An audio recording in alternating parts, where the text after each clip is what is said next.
La Wicca enseña a amar, respetar, cuidar e interpretar la naturaleza, tanto biológica como energética y espiritualmente. Los bosques y las montañas son nuestros templos. A través de su energía encontramos la comunión con lo divino. La naturaleza es expresión del Dios y de la diosa, porque todo es Dios. Reconocemos que tiene un punto de vista panteísta según la cual el universo, la naturaleza y Dios son equivalentes. Todo es parte de la unidad, no existe nada a nuestro alrededor que no forme parte de nosotros mismos, ni nada que nos desligue del todo. Los wiccanos tenemos un estilo de vida natural. Por esto en la Wicca apoyamos todas las iniciativas ambientalistas y ecologistas que van destinadas a minimizar el impacto que produce la actividad humana sobre el medio ambiente. Somos amigos del reciclaje, de los productos naturales y biodegradables, de la alimentación orgánica y no transgénica. Respetamos y tenemos muy en alto al campesino que no ha perdido ese vínculo con la naturaleza, que siembra y cosecha con armonía sin productos químicos que dañen la tierra. Somos amigos de la medicina natural y su variedad de terapias holísticas, porque entendemos que el ser humano, además de materia, tiene energías, emociones, mente y espíritu. Hemos decidido este estilo de vida por conciencia y convicción y por amor a la naturaleza, no por leyes que nos obliguen. No importa que en algunos casos debamos pagar un poco más, pero nuestra conciencia está tranquila porque vivimos haciendo lo que está a nuestro alcance por mantener la vida sagrada en perfecta armonía. El término holístico indica que un sistema y sus propiedades se analizan como un todo, de una manera global e integrada, ya que desde este punto de vista su funcionamiento solo se puede comprender de esta manera y no solo como la simple suma de sus partes. Es la visión de unidad en todas las cosas en el universo, donde se integran el sentimiento y el conocimiento de manera consciente, ya que no se habla de reglas externas, se toma conciencia de un orden universal y vivo que hace posible una gran unificación. Hoy en día, bajo el nombre de medicina natural, terapias alternativas, holísticas, etc., encontramos el resurgimiento de conocimientos chamánicos antiquísimos, las curaciones con hierbas y piedras, las limpiezas energéticas y el desbloqueo de la mente y las emociones eran siempre las artes mágicas del chamán para curar y restaurar la armonía de una persona, del médico brujo de la tribu, del Wiccan. En la Wicca apoyamos el rescate de todos esos conocimientos y preferimos siempre y cuando sean ejercidos por profesionales y personas de la más alta confianza. No apoyamos los charlatanes ni personas irresponsables. La medicina holística consiste en la integración de diversas técnicas terapéuticas sobre el cuerpo, las emociones y la mente. En este sentido, la medicina holística indica que para un correcto tratamiento terapéutico se debe tener en cuenta el entorno y los diferentes aspectos que componen a la persona. Incluye conceptos como energía vital y equilibrio. Espíritus elementales del bosque. Elementales. Elemental es el nombre que recibe una categoría de seres descritos por primera vez en las obras alquímicas de Teofrasto Paracelso. Los tipos de elementales descritos eran 4, coincidiendo con los elementos de la tradición griega. De esta forma, la correspondencia entre los elementos y las criaturas que les representaban sería tierra, gnomos, agua, ondinas, aire, sílfides y fuego, salamandras. Los elementales son seres del mundo espiritual. En esa región etérica, en esa cuarta dimensión, viven las criaturas elementales de la naturaleza, conectadas directamente con unos elementos que rigen el planeta Tierra, que son el agua, la tierra, el aire y el fuego. Se los representa como figuras humanizadas y rodeados de mucho misterio. Esta es solo su apariencia, para que puedan identificárselos. Son anteriores a la aparición del hombre en el planeta. Cuando el planeta era solo una masa incandescente y sin vida, los elementales estaban presentes, planeando la construcción y la vida futura, ayudando a los espíritus superiores, arquitectos cósmicos, quienes eran los encargados de coparticipar en la obra. En el universo existen, entre otros jefes espirituales, espíritus guardianes, orientadores, protectores y organizadores de toda la creación, a veces llamados devas de la naturaleza. Los elementales fueron los encargados de armonizar las condiciones básicas para la aparición de la vida en sus varios reinos. Gnomos, duendes y hadas estaban dando origen a todo lo que germinaría después con el trabajo de millones de años. Es curioso observar que desde la antigüedad más remota los elementales fueron representados de manera casi idéntica por los pueblos más diferentes, por ejemplo los sumerios, los caldeos, los egipcios, los chinos, los pueblos indígenas de África, Polinesia y América.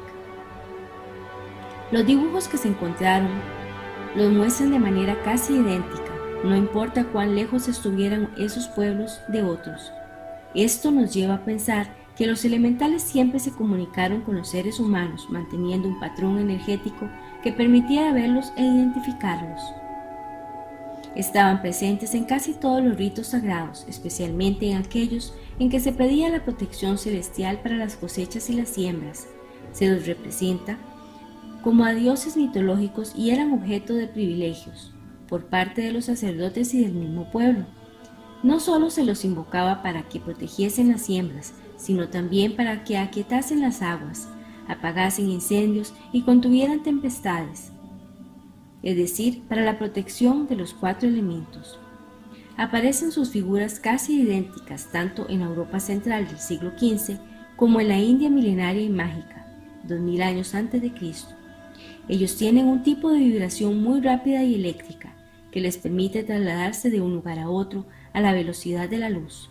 Se los considera espíritus juguetones, animados, traviesos, sin mucha responsabilidad y arduos trabajadores de la naturaleza. No tienen un concepto muy claro del bien y del mal, y por eso pueden ser manipulados para los trabajos de magia negra.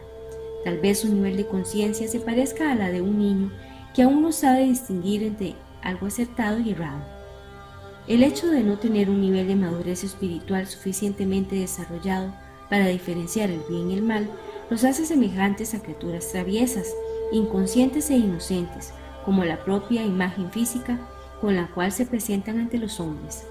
No hay árbol que no tenga su criatura elemental de la naturaleza. Las plantas tienen alma. Las almas de las plantas encierran todos los poderes de la diosa madre del mundo. Las almas de las plantas son los elementales de la naturaleza. Estas criaturas inocentes todavía no han perdido sus poderes. Los elementales de las plantas juguetean como niños inocentes entre las melodías inefables de este gran jardín de la diosa madre del mundo. Es ostensible que la forma de esas criaturas varía muchísimo. Las criaturas elementales de los vegetales, antiguamente conocidos con los nombres de silvanos, driadas, hamadriadas y faunos, los dusi de San Agustín, las hadas de la Edad Media, los doreoig de los galos, los grubi y maidens de los irlandeses. El insigne maestro Paracelso da el nombre de silvestres a los elementales de los bosques y de ninfas a los de las plantas acuáticas. Las criaturas del fuego son delgadas y secas, muy semejantes al chapulín o grillo, aunque de tamaño mucho más grande. Las criaturas del aire parecen niños pequeños muy hermosos, con rostros sonrosados como la aurora. Los elementales del agua tienen diversas formas, algunos parecen como damas inefables, felices entre las olas del inmenso mar. Otras tienen formas de sirenas peces, con cabeza de mujer, y por último hay ondinas que juegan con las nubes o moran en los lagos y ríos que se precipitan entre sus lechos de roca.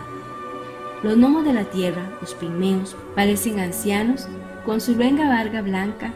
Ellos viven normalmente en las minas de la tierra o cuidan los tesoros que por ahí subyacen escondidos. En las épocas del rey Arturo y de los caballeros de la mesa redonda, los elementales de la naturaleza se manifestaron por doquier, penetrando profundamente dentro de nuestra atmósfera física. Son muchos los relatos sobre duendes, genios y hadas que todavía abundan en la verde en Irlanda. Desafortunadamente, todas estas cosas inocentes, toda esta belleza del alma del mundo, ya no es percibida por la humanidad debido al mal desarrollo del intelectualismo y al desmesurado materialismo. Hoy en día se conoce como fitoterapia a la aplicación de plantas para curar enfermedades desde el punto de vista científico. pero hemos de saber que las plantas tienen profundos misterios y más facultades que las que se pueden descubrir por métodos meramente materialistas. El arte de la magia con plantas conlleva conocer el planeta regente de cada planta, los nombres secretos de los elementales y cómo comunicarse con ellos, sus palabras de poder. Es necesario conocer a la perfección la acción mágica de cada hierba y cómo se prepara. Se debe conocer si el elemental de dicha planta es de aire, de agua, de tierra o de fuego, y mucho más importante poseer autoridad espiritual, es decir, la naturaleza con todos sus seres que consideramos hermanos menores deben respetar al brujo o bruja y obedecerlo de buena voluntad. Así encontramos que con la magia de las plantas podemos curar enfermedades donde la ciencia materialista fracasó, protegernos de energías y entes negativos, aumentar las energías del amor, amistad y alegría en nuestro hogar y en nosotros mismos, y un largo etcétera. Pero no solo vamos a considerar el poder mágico de las plantas, también es necesario contar con algún manual de herbología o fitoterapia e investigar responsablemente todas las posibles contraindicaciones de una planta antes de utilizarla. Podríamos decir que no hay nada en la naturaleza inútil ni carente de poder mágico, pero es sabido de muchos que el peyote, la marihuana, la ayahuasca, la coca y otras se han hecho populares en el mundo del neochamanismo como plantas de gran poder y efectos mágicos. Lastimosamente se ha comercializado la idea y se ha buscado contar con sus beneficios, siendo tratadas esas plantas en la mayoría de los casos por personas que desconocen los misterios espirituales de estas plantas, faltándole así el respeto a su espíritu y no consiguiendo los resultados esperados. Hoy en día están siendo utilizadas por gran variedad de terapeutas con mayor o menor conocimiento del mundo mágico de las plantas. En vista de esa situación, nos vemos obligados a decir lo siguiente: estas plantas son de gran poder y tienen su espíritu elemental. Los elementales no prestan sus servicios mágicos al profano. Las sustancias como el DMT y otras son solo un medio para que dicho ser elemental pueda actuar desde el plano espiritual y conducir a la persona a una experiencia real productiva, necesaria y sanadora. Solo la persona con conocimiento mágico y debidamente preparada, con un alto nivel de conciencia, puede utilizar estas plantas sabiamente. El profano inexperto que solo por curiosidad quiera experimentar y debido a su falta de preparación y conocimiento, solo obtendrá una experiencia subjetiva, una alucinación o una intoxicación que en nada le beneficiará y más bien con el riesgo de perjudicarse gravemente en su salud física y psíquica. En conclusión, no negamos el poder mágico de estas y otras plantas, no negamos que puedan ser de gran ayuda en determinados momentos, pero en modo alguno podemos apoyar ni promover la utilización de ellas sin el debido conocimiento y preparación. Wicca no promueve ni apoya ningún tipo de experimentación, ni adicción, y no ve con buenos ojos la falta de respeto hacia esos seres espirituales. El concepto de la metempsicosis de Pitágoras. En Occidente esta creencia fue mantenida por el orfismo y el pitagorismo y aceptada por Empédocles, Platón, Plotino y los neoplatónicos, que hallaron en ella un modo apto para justificar la teoría de la preexistencia del alma que desembocaría con Platón en la teoría de la reminiscencia. La palabra metempsicosis viene del griego, suele traducirse como reencarnación, aunque ambos términos se refieren sin embargo a cosas distintas. Podría traducirse como traspaso del alma, es decir, al espíritu que es el que peregrina a través de los distintos seres y reinos de la naturaleza. Se relaciona con la doctrina hindú en la que se refieren a ella como la transmigración de las almas. Metempsicosis o transmigración de las almas de Pitágoras. Comencemos por decir que en tiempos en que la tierra era joven, se desprendieron del absoluto los embriones de las almas, estas chispas divinas. Estas chispas o embriones de almas tienen por ley que obtener todas las experiencias conociendo el bien y el mal, al caer en la materia o en la generación. Su peregrinaje comienza en el momento del desprendimiento del todo y en su nacimiento fueron puras y divinas. El gran Pitágoras nos enseñó por medio de su metempsicosis o transmigración de las almas, esto mismo al describir el peregrinaje de las almas entrando en los reinos materiales, mineral, vegetal, animal, revistiéndose en cada uno de materia hasta consolidar toda su estructura y por fin preparar cuerpos físicos o habitáculos para adquirir conciencia y continuar el trabajo en múltiples aprendizajes, pasando de especie en especie y de reino en reino. Es decir, esas minúsculas chispas divinas entran al mundo físico a animar energética y mágicamente los elementos del mundo mineral, pasando de piedra en piedra, de metal en metal, siendo los mismos espíritus elementales de la tierra, hasta que su proceso de aprendizaje en ese reino se haya completado. Pasarán a animar las especies del reino vegetal, empezando por las especies más pequeñas e insignificantes, hasta terminar dicho proceso en los árboles centenarios como espíritus maestros y más tarde como devas del reino vegetal. Lo mismo sucederá en el reino animal, hasta que esa chispa divina se encuentre en condiciones de entrar en el cuerpo humano.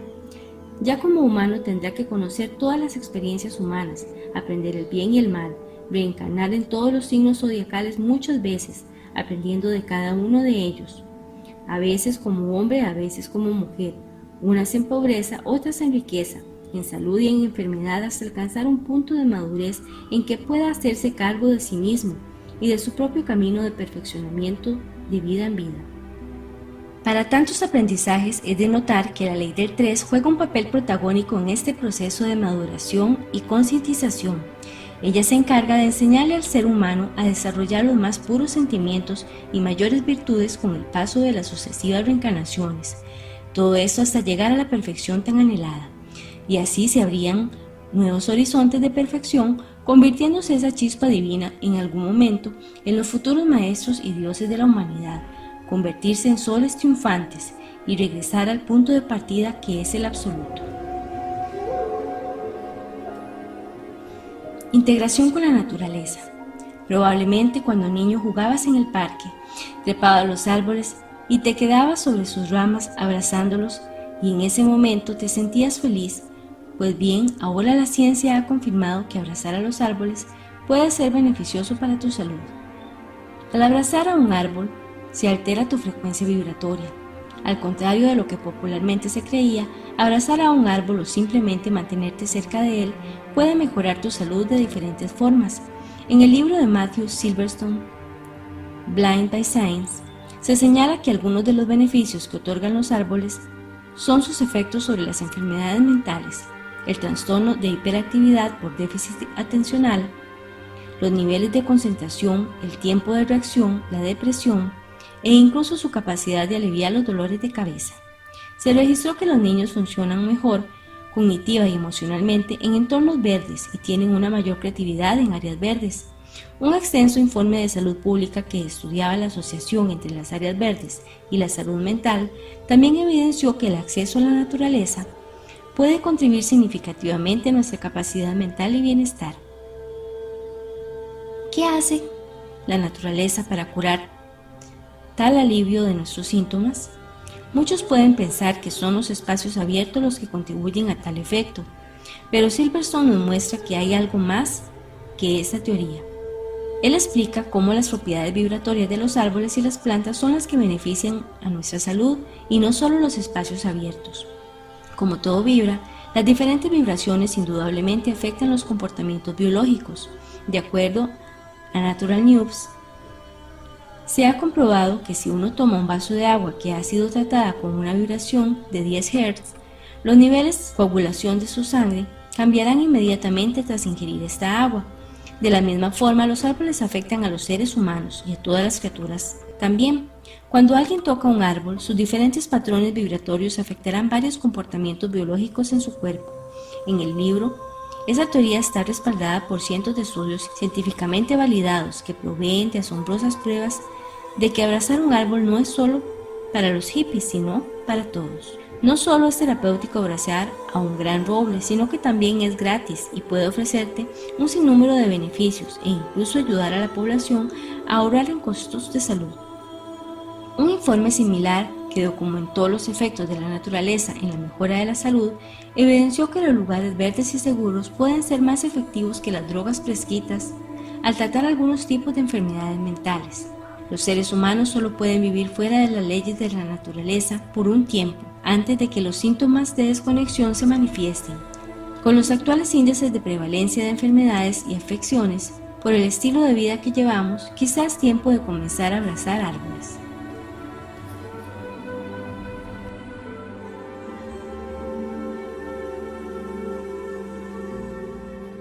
El hombre en sí no ha progresado, más bien se ha hecho inútil. Si al hombre civilizado se le quitan los elementos de que se vale para ser poderoso, daría lástima su aspecto. Para que el ser humano logre cultivar al ser espiritual, es decir, transformar sus malas cualidades en buenas, es indispensable conocer a fondo las leyes de la naturaleza y su posición frente a ellas. La cultura que actualmente se le brinda a los pueblos solo sirve para hacerlos aptos para el consumo de los elementos que produce. La comodidad es la que ha hecho al hombre cobarde, por ello le tiene miedo a la vida, a la muerte, al mañana, al qué dirán. El hombre valeroso evade la comodidad porque no tiene miedo. El hombre se creó sus problemas económicos cuando se separó de su madre naturaleza, y el hombre se separó de la naturaleza cuando se creó la vida urbana.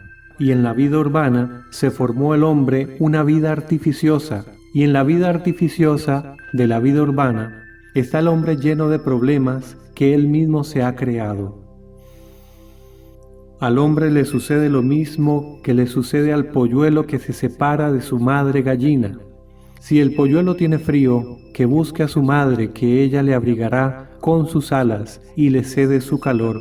Si tiene hambre, que busque a la gallina, que ella lo alimentará.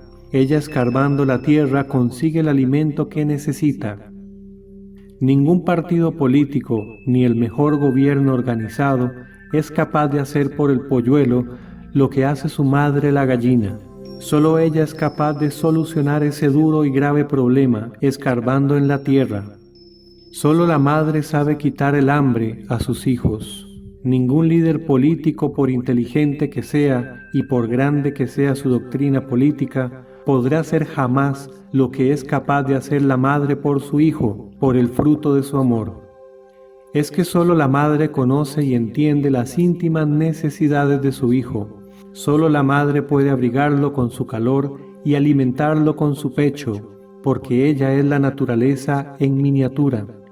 El hombre se alejó de su madre naturaleza cuando se aisló dentro de la vida urbana. Entonces el hombre conoció el hambre y la desnudez, y surgieron los problemas, y se corrompió moralmente, porque quedó huérfano. Si el hombre quiere solucionar sus problemas económicos, tiene que regresar al seno de su madre naturaleza. Ella siempre aguarda a sus hijos como la gallina a sus polluelos. Ella le da al hombre la lana, el lino para que se vista, el fuego para que se abrigue, y las maderas de sus bosques para que construya su casa, su refugio. Así que mientras el hombre acuda a la vida urbana para solucionar sus problemas, estará haciendo todo lo contrario para escapar de ellos. El alimento se busca en donde se puede producir, en los campos, en los bosques, no en la ciudad, porque en la ciudad no se produce la agricultura. No hay motivos para que las gentes mueran de hambre, porque la tierra da abundantes frutos para alimentar a todos los seres que en ella moran. Los animales que mueren de hambre son porque el hombre los ha encerrado en terrenos y lugares donde no encuentran alimentos. Igual sucede con los hombres y mujeres que se encierran dentro de la vida urbana.